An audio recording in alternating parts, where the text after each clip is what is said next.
십자가는 만남입니다. 십자가에서 예수 그리스도는 한 손으로 하나님의 손을 잡으셨습니다. 그리고 하나님에게 이 땅에 우리들을 가리키면서 아버지, 당신의 자녀들입니다. 당신의 아들이요 딸입니다. 이렇게 말씀하시는 것입니다. 십자가에서 예수님은 또 다른 한 손으로 우리들의 손을 잡으셨습니다. 절망한 손, 실망한 손, 좌절에 빠진 인생, 병들어 죽어가는 인간의 손을 잡으시고 말씀하십니다. 보라, 저분이 너의 아버지시다. 그렇게 십자가에서 예수님은 한 손으로 하나님의 손을 잡고 한 손으로 우리의 손을 잡고 하나님의 손과 우리의 손이 만나게 된 것, 그것이 십자가의 영적 의미입니다. 십자가는 우리에게 무엇을 보여줍니까? 그 참혹한 십자가에서 우리는 무엇을 볼 수 있습니까? 첫째, 우리는 십자가에서 죄를 하나님이 얼마나 미워하셨는지를 볼 수 있습니다. 하나님이 죄를 얼마나 미워하셨으면 자기의 친아들을 십자가에 달아 죽일 정도로 하나님은 죄를 미워하셨습니다. 그러나 동시에 우리는 십자가에서 하나님이 죄를 그렇게 미워하셨지만 동시에 죄인을 얼마나 사랑하셨는가를 보게 됩니다. 죄인을 얼마나 사랑하셨으면 자기의 독생자를 십자가에 달아 죽이시면서까지 구원할 정도로 하나님은 죄인을 사랑하셨습니다. 우리는 십자가에서 죄를 미워하시는 하나님과 동시에 죄인을 너무너무나 사랑하시는 사랑과 용서의 하나님을 보게 됩니다. 우리는 지난 시간까지 계속해서 십자가는 무엇인가요? 십자가의 의미는 무엇인가? 우리는 십자가에서 무엇을 만나게 되는가를 깊이 묵상했습니다. 오늘은 십자가가 아니라 그 십자가 주변에 있었던 세 종류의 인간의 모습에 대해서 살펴보려고 합니다. 이 세 종류의 인간의 모습을 통하여 과연 나는 어떤 종류의 인간이며 나는 어떤 종류의 사람이 되어야 할까를 좀 한번 생각하는 시간이 됐으면 합니다. 57절입니다. 우리가 첫 번째 기억해야 할 한 종류의 인간이 나오는데요, 아리마대 요셉이라고 이름하는 사람이에요. 읽겠습니다. 저물었을 때 아리마대의 부자 요셉이라 하는 사람이 왔으니 그도 예수의 제자라. 빌라도에게 가서 예수의 시체를 달라 하니 이에 빌라도가 내주라 명령하거늘 요셉이 시체를 가져다가 깨끗한 세마포로 싸서 바위 속에 판 자기 세무덤에 넣어두고, 이렇게 나옵니다. 이 절을 봐주십시오. 마태복음에는 아리마대를 이렇게 표현합니다. 아리마대의 부자다, 이렇게 이야기합니다. 이 사람은 대단한 재력가였습니다. 지금으로 치면 그냥 자질구레한 부자 정도가 아니라 엄청난 부호였다고 마태복음은 소개합니다. 마가복음에서 하나님은 또 이 사람을 우리에게 소개해 주시는데, 마가복음에서 하나님은 우리에게 이렇게 소개합니다. 아리마대 사람 요셉이 와서 당돌이 빌라도에게 들어가 예수의 시체를 달라 하니 이 사람은 존경받는 공회원이었다. 여기 공회원은 사내들의 공의원을 의미합니다. 지금 우리나라로 치면 국회의원이죠, 아주 쉽게. 그런데 거기서 끝나지 않고 이 사람을 어떻게 소개해 주시냐? 하나님의 나라를 기다리는 자라, 이렇게 소개해 주십니다. 누가복음에서 성경은 우리에게 이 사람을 더 자세히 설명해 주는데, 누가복음 보겠습니다. 누가복음 23장 50절, 공회의원, 똑같이 반복되죠. 국회의원으로서 선하고 의로운 요셉이라 하는 사람이 있으니 그들의 결의와 행사에 찬성하지 아니한 자. 이게 매우 중요합니다. 이 사람을 어떻게 소개하느냐면, 그 당시에 타락한 정치 지도자들과 종교 지도자들이 다 예수님을 십자가에 못 박아 죽여라고 얘기하는데 이 사람은 유일하게 거기에 반대했던 사람이라는 것입니다. 그 당시에 사내들인 공의원은 어떤 사람이었냐? 제가 전에도 소개해드린 적이 있죠. 첫째는 입법 기능을 가진 사람들이에요. 우리로 치면 국회의원입니다. 근데 거기에 그치지 않고 한 가지의 권한이 더 있는데, 그것이 지금 대한민국으로 치면 대법원 판사, 대법관의 힘과 국회의원의 힘을 다 갖고 있는 사람인데요, 빌라도를 막 압박해서 모든 타락한 정치 종교 지도자들이 예수님을 죽이라고 할 때 혼자 생명의 위협을 무릅쓰고 모든 그 자기의 기득권을 다 뺏길 것을 무릅쓰고 예수님의 사형에 반대했던 유일한 사람이라고 소개하고 있습니다. 계속 보겠습니다. 누가복음 23장. 그는 유대인의 동네 아리마대 사람으로, 여기서 똑같지요? 하나님의 나라를 기다리는 자라. 참 이 사람은 훌륭한 사람입니다. 이 사람은 예수의 제자였던 사람입니다. 이게 왜 훌륭하냐면, 우리가 아예 차라리 그냥 모든 것을 버리고 신학교에 가서 목사나 전도사가 된다든가 뭐 선교사가 된다든가 전문적인 사역자로 사는 것은 대단히 어려운 일 같지만 또 어떻게 할 수 있는 일일 수도 있습니다. 그러나 이 아리마대 요셉처럼 자기의 직장에서, 자기의 삶의 자리에서, 왜냐 우리의 직장과 삶의 자리는 아직도 불의와 악이 횡행하는 자리거든요. 그 자리에서 신앙의 진리와 양심을 지키며 예수의 제자로 산다는 것은 어쩌면 더 어렵고 힘든 일일지 모릅니다. 아리마대 요셉은 그런 사람이었습니다. 그러니까 예수님의 12사도처럼 막 그물을 다 버리고 모든 걸 버리고 예수님을 따라가지 못했지만, 자기가 처한 직장과 삶의 터전에서 하나님의 나라를 기다리며 예수의 제자답게 살기 위하여 애썼던 사람. 그래서 오늘 우리가 꼭 기억해야 할 의미가 있는 한 종류의 사람입니다. 우리 한번 이 사람의 이름을 다시 한번 같이 불러보겠습니다. 아리마대 요셉. 이 사람은 첫째, 신분이 매우 고위 공직자라고 그랬죠. 그리고 아주 돈이 많은 사람이라고 그랬습니다. 아주 고위 공직자나 어떤 큰 기업의 책임자 같은 사람들은 예수를 잘 믿기가 참 어렵습니다. 높은 위치와 아주 중요한 결정을 내리는 자리에 있는 분들은 보통 우리가 상상하는 것보다 훨씬 더 심각한 고민과 책임감 때문에 괴로워하면서 예수를 믿게 됩니다.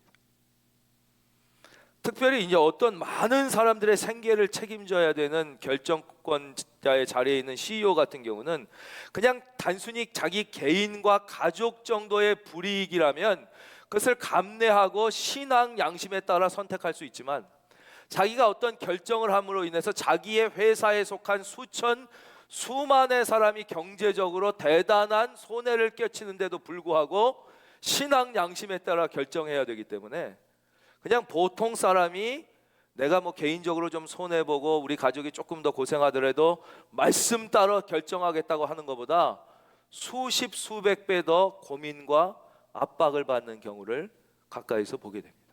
특별히 아리마대 요셉처럼 모든 타락한 정치, 종교 지도자들이 예수님을 죽이자고 했을 때 자기의 생명을 내놓고 자기가 옳다고 생각하는 것을 주장하는 것은 대단히 어려운 일입니다. 그래서 아리마대 요셉은 훌륭한 사람이며 위대한 신앙인입니다. 또 두 번째로 아리마대 요셉은 돈이 많은 사람이었습니다. 여러분, 아주 부자는 예수 잘 믿기가 참 힘듭니다.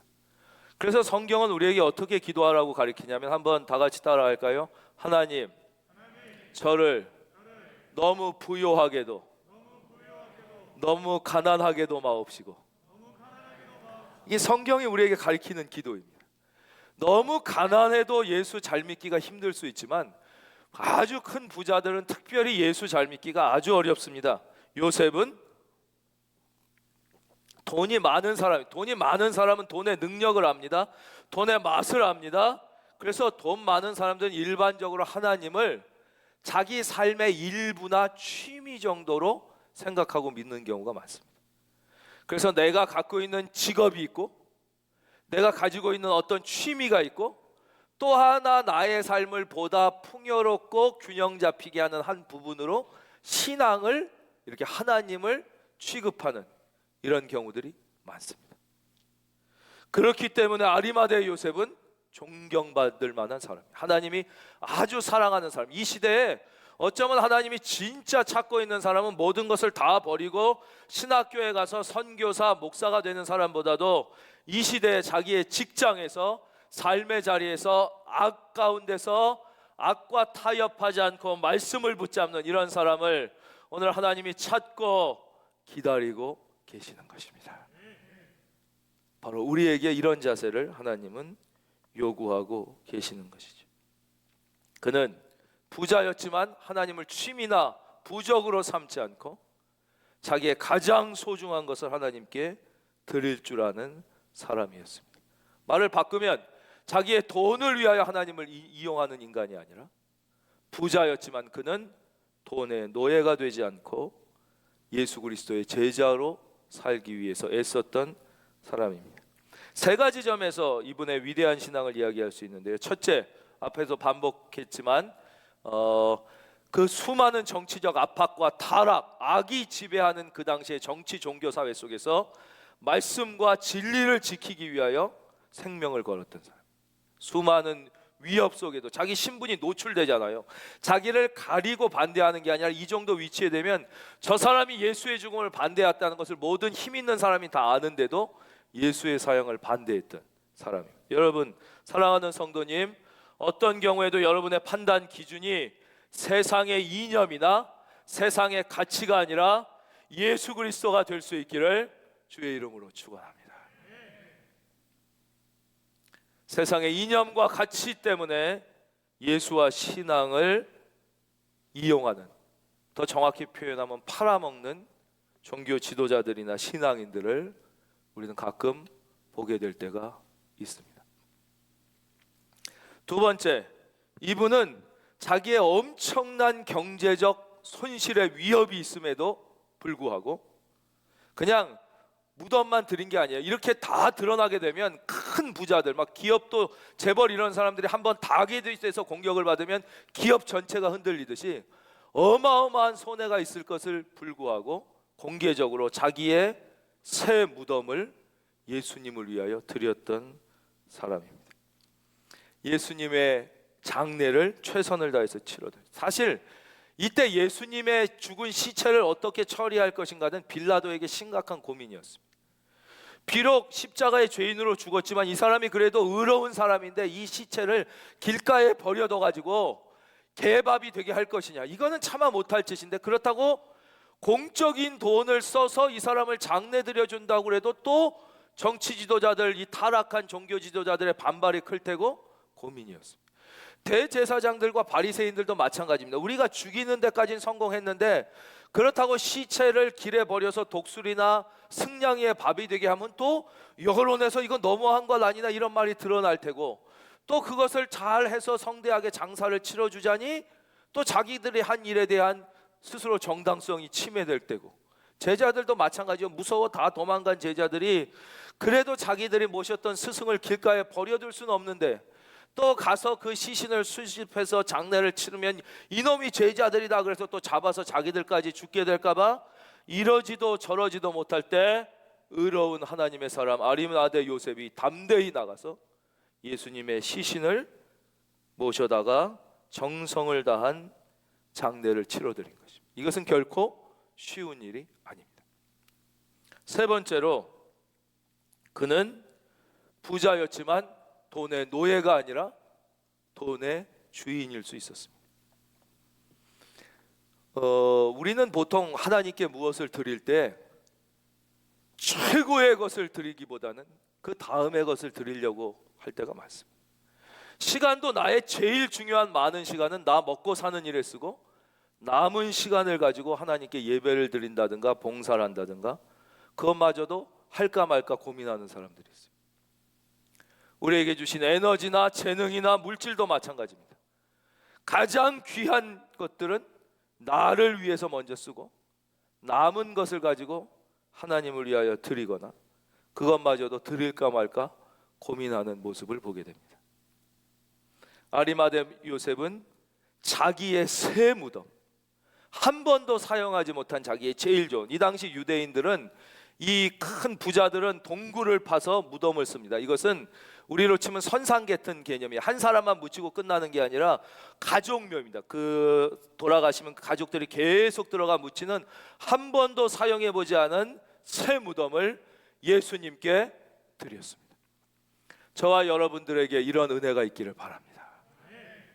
우리가 잘 아는 얘기가 있잖아요. D.L. 무디 목사님 어느 청년을 만났는데 주님을 위하여 지금 헌신하고 네 인생을 들어야 될 때라고 그러니까, 아니 내가 그건 안다고, 그런데 지금 내가 너무 팔팔하고 내 인생을 이제 막 젊음인데 지금부터 다 드리기는 좀 그렇지 않냐고. 나도 좀 그래도 젊었을 때는 예수 믿지만 또 내 좋은 것도 하고 놀러도 다니고 나 즐거운 것도 또 하다가 좀 나중에 좀 나이 들고 그러면 그때는 내가 전적으로 내 시간과 이런 걸 주님 위해서 좀 쓰겠다고 그랬더니 D.L. 모디 목사님이 알았다고 그러면 그러라고 그랬대요. 근데 그러고 한참 있다가 이 친구가 조금 이 병이 생겨가지고 병원에 입원하게 됐다는 거예요.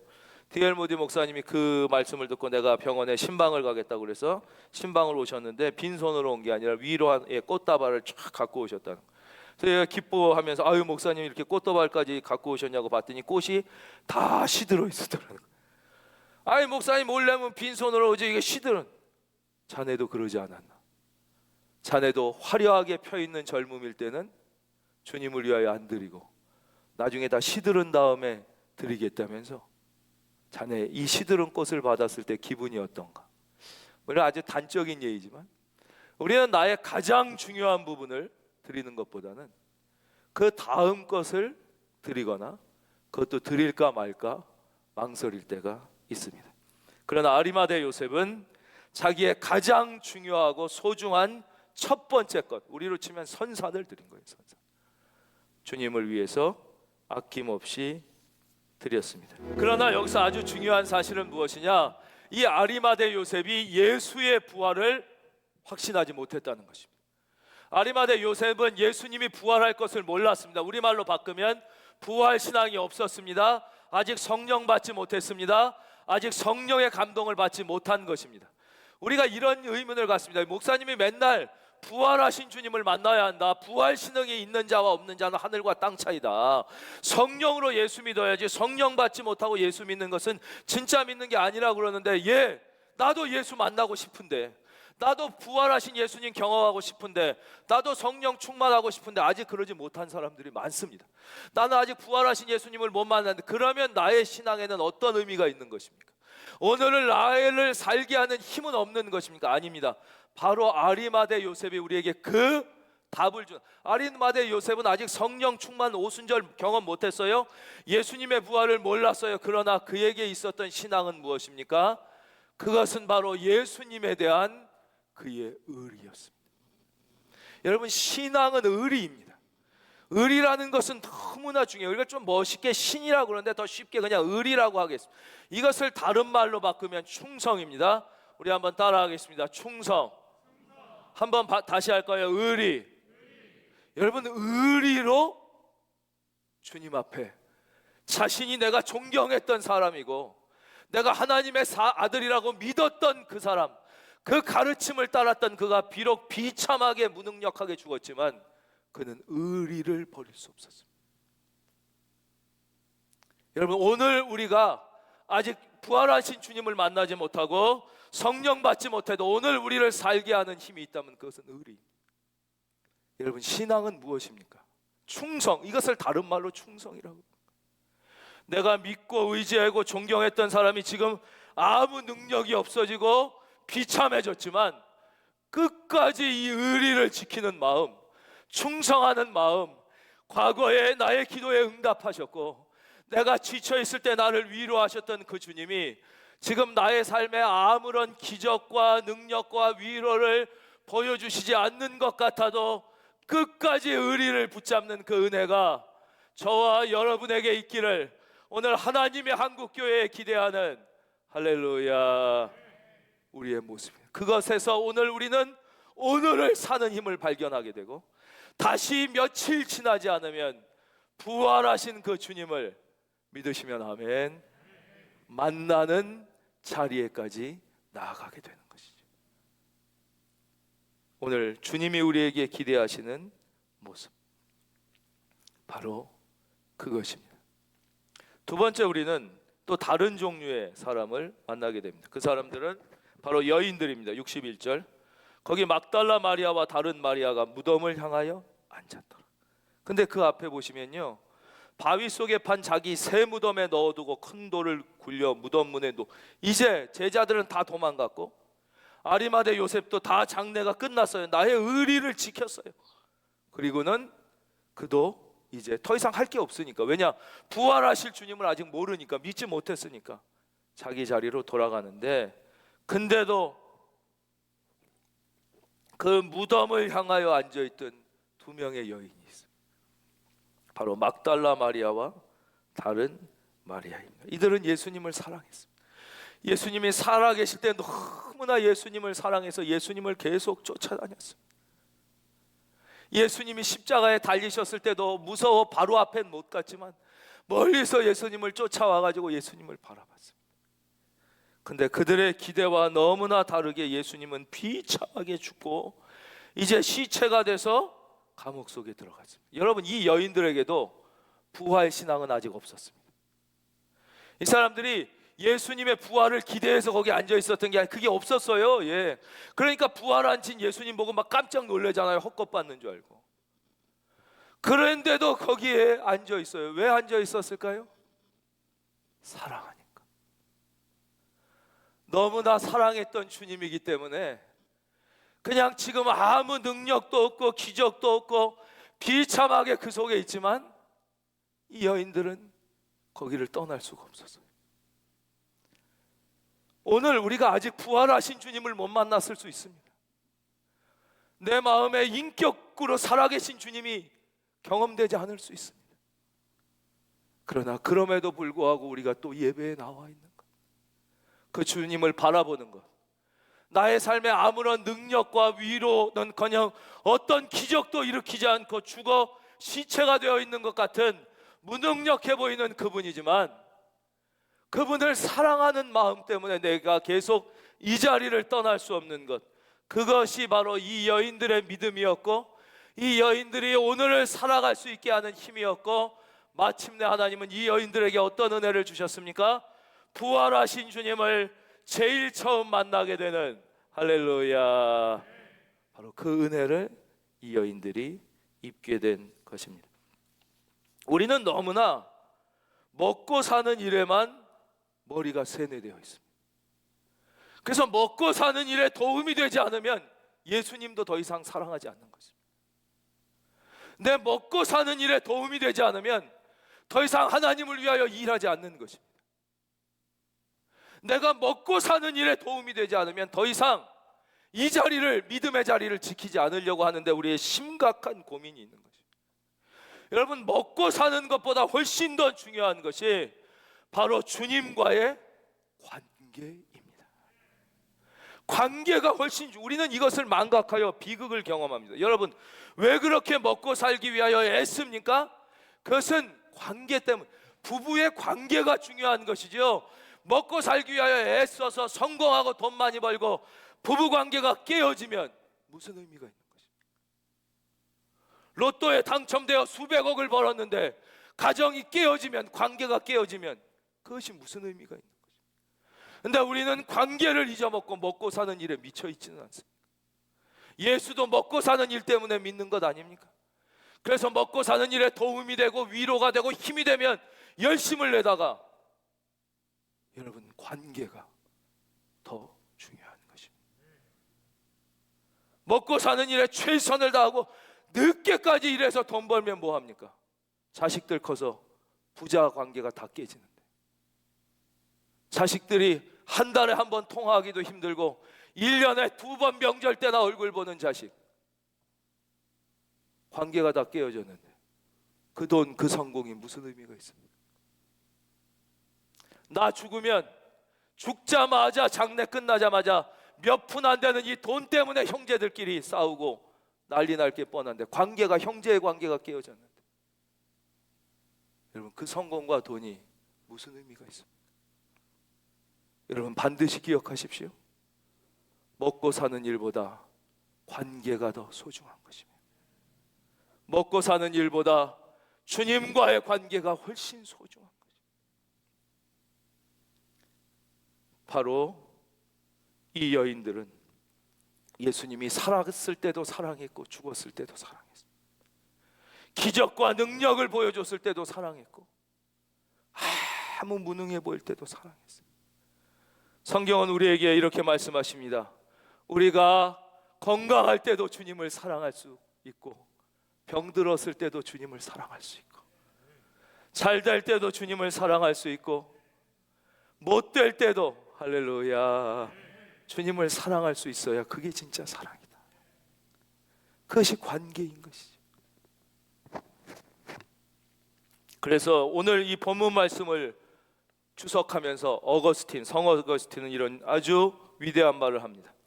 우리가 예수를 위하여 아무것도 할 수 없다 하여도 이 여인들처럼 그저 주님을 바라보고 있을 수만 있어도 그것은 축복이다. 그랬어요. 마지막으로 우리는 십자가 옆에 있었던 또 다른 종류의 사람들, 대제사장들과 바리새인들을 보게 됩니다. 보겠습니다. 12절. 그 이튿날은 준비일 다음 날이라 대제사장들과 바리새인들이 함께 빌라도에게 모여 이르되 63절 매우 의미심장한 구절이에요. 좀 정신을 차려서 읽어주셨으면 좋겠어요. 가정에 계신 분들도 63절 매우 의미심장한 구절 읽겠습니다. 시작. 내가 사흘 후에 다시 살아나리라 한 것을 우리가 기억하노니. 놀랍지 않습니까? 예수의 제자들도 예수님이 내가 죽은 지 사흘 만에 부활할 거라는 말을 잊었습니다. 사랑했던 여인들도 이 말을 잊어버렸습니다. 그런데 놀랍게도 악한 바로 대제사장들과 바리새인들은 이 말, 예수의 말을 기억하고 있었다는 것입니다. 우리도 이럴 때가 많습니다. 오히려 주님의 사랑과 은혜와 보호와 인도하심 안에 있는 우리는 예수님의 말씀과 진리를 잊어버릴 때가 너무나 많은데 오히려 악한 사람들은 그 말을 기억합니다. 여러분, 십자가, 기독교에서 제일 중요한 게 무엇입니까? 구원입니다. 가장 중요한 건 구원인데 우리가 구원은 망각하고 이 땅에서 먹고 사는 일에 정신이 팔려 있을 때 구원파가 이 구원을 가지고 얼마나 많은 영혼들을 미혹하며 우리를 시험에 빠뜨렸습니까?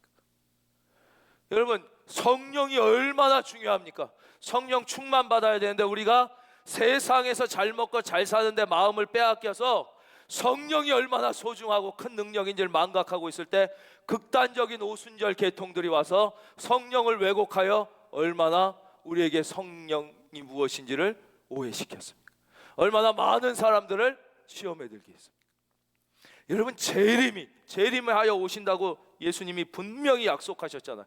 재림이 너무 중요한데 아예 무슨 재림은 아예 우리가 다 잊어먹고 사니까 담이 선교회 옛날에 지금은 뭐야 신천지가 14만 4천만 재림할 때 구원받는다 이러면서 온 세상을 미혹해 하고 믿는 사람들을 얼마나 많이 시험에 빠뜨립니까?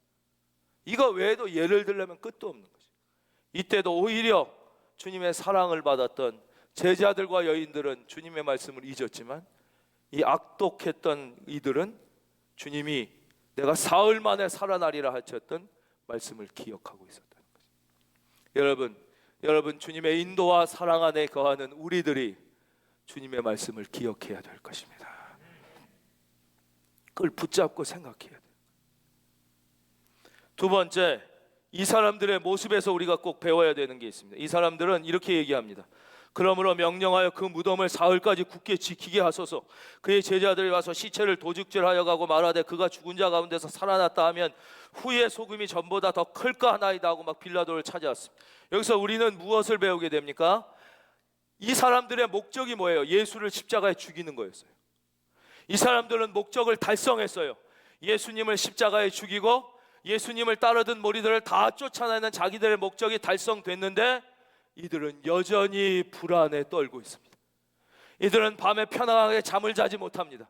그래서 불안에 떨다가 지금 불안에 떠는 마음을 가지고 빌라도에게 찾아와서 막 뭐를 하는 것이에요. 여러분, 우리가 세상에 잘못된 목적이 있지 않습니까? 예수 믿는 거 외에 이런 목적, 뭐 애들 공부시키는 목적, 무슨 결혼의 목적, 취업의 목적, 돈 버는 목적, 성공의 그 목적이 달성된다고 결코 인간에게는 평안과 행복이 주어지지 않습니다. 목적이 달성되었지만 이들은 여전히 불안과 초조함에 떨고 있습니다. 여러분, 현대인이 하고 있는 아주 잘못된 심각한 착각이 무엇입니까? 나의 소원이 이루어지면, 나의 목적이 이루어지면 나의 마음에 평안이 올 것이라는 미신입니다. 예수의 이름으로 명하노니 미신에서 깨어날지어다. 평안은 결코 그렇게 오지 않습니다. 대통령이 된다고 평안이 오는 것이 아닙니다. 내 소원이 이루어진다고 더 큰 불안이 와요. 더 큰 공포가 오는 것이에요. 여러분, 예수 그리스도가 내 안에 임하실 때에만 우리는 참 평안을 누릴 수 있는 것입니다. 마지막으로 빌라도의 모습에서 우리가 배울 수 있는 것은 책임을 회피하는 모습이에요. 65절에 아주 이게 이해하기 어려운 묘한 표현을 빌라도가 씁니다. 빌라도가 이르되 너희에게 경비병이 있으니 가서 힘대로 굳게 지키라. 이게 무슨 뜻입니까? 지키라는 말입니까? 말라는 말입니까? 그래서 책임을 회피하는 모습입니다. 그렇죠? 빌라도는 알았어요. 예수가 죄가 없다는 것을. 근데 이놈들이 자꾸 그러니까 어쩔 수 없이 나는 책임 없다 그리고 손 이렇게 씻고선 야 니들이 알아서 해라 그랬어요. 근데 죽인 다음에도 또 와서 뭐라고 하니까 이놈들도 믿고 아 이거 나는 이 의인을 죽었다는 책임에선 벗어나고 싶으니까 또 뭐라 그래요? 아주 묘한 말을 하죠. 지키라는 것도 아니고 지키지 않으라는 것도 아니고 예수님의 부활을 믿는 것도 아니고 안 믿는 것도 아닌 것처럼 니들에게 경비병이 있으니 가서 니들이 지키라 그러면서 책임을 회피하는 모습을 보이는데 여러분 책임은 결코 회피되지 않아요. 아무리 책임을 회피하려고 할수록 더 그에겐 책임이 무겁게 다가와서 모든 인류는 사도신경에서 뭐라고 얘기합니까? 본디오 빌라도에게 고난을 받으사 십자가에 못 박혀 죽었다. 여러분 결론부터 말씀드리겠습니다. 다 따라하겠습니다. 책임은 감당해야 한다. 아이고 그거 자식들도 다 컸는데 예수 믿고 안 믿고 지들이 알아서 하는 거지. 여러분 결코 책임이 회피되지 않습니다. 나중에 죽어 하나님 앞에 섰을 때 빌라도처럼 책임을 회피하려고 했다고 회피되지 않습니다. 아니 내가 무슨 힘이 있어? 나는 아무 일개 말단 부장인데 거기에 내가 뭐 진리를 외친다고 그거는 사장이 할 일이지. 책임을 회피한다고 책임이 회피되지 않습니다. 아니 부모님 이제 연세 그 오랫동안 그 전통적으로 했던 그 신앙이 있는데 내가 이제 겨우 셋째 며느리인데 내가 무슨 예수 믿으라고 그건 내가 할 수 있는 책임을 회피한다고 회피되지 않을 것입니다. 하나님 앞에 우리는 반드시 책임을 져야 할 때가 있다고 성경은 말씀하십니다. 빌라도는 믿는 것도 아니고 믿지 않는 것도 아니고 책임지는 것도 아니고 책임지지 않는 것도 아니게 묘하게 책임을 회피하려고 했지만 역사는 그에게 책임을 지웠습니다. 여러분 책임은 회피하려고 한다고 회피되는 게 아니에요. 예수님은 십자가에 못 박혀 죽으셨습니다. 지금 예수님은 이제 무덤에 들어가 계십니다. 아무 변화가 일어나지 않습니다. 무능과 실패 그 자체. 물론 이 당시에 영적으로는 놀라운 일이 있었어요. 여기에 나타나지 않지만 베드로서에 나옵니다. 그러나 현상적으로 현실적으로 그냥 예수님은 비참하게 죽어서 무덤에 갇혀 있을 뿐입니다. 그러나 머지않아 예수님은 부활하실 것입니다. 예수님은 다시 사망 권세를 이기고 살아나시는, 겉으로는 아무 변화가 보이지 않지만 어마어마한 일이, 부활이, 여러분 지금 현실이 아무리 막막하고 실망스럽고 아무 기적이 일어나지 않는다고 그렇게 느껴진다 할지라도 지금 영적인 세계에서는 이미 놀라운 일이 일어나고 있습니다. 여러분이 의리, 그것이 충성입니다. 사랑, 그것은 아무 변화가 없어도 주님을 여전히 무덤에서 바라보고 있는 이 여인들의 모습입니다. 오늘을 사는 힘이 여기에 있다고 성경은 말씀하십니다. 부활의 찬란한 새벽을 포기하지 않는 우리 모두가 되기를 주의 이름으로 축원합니다.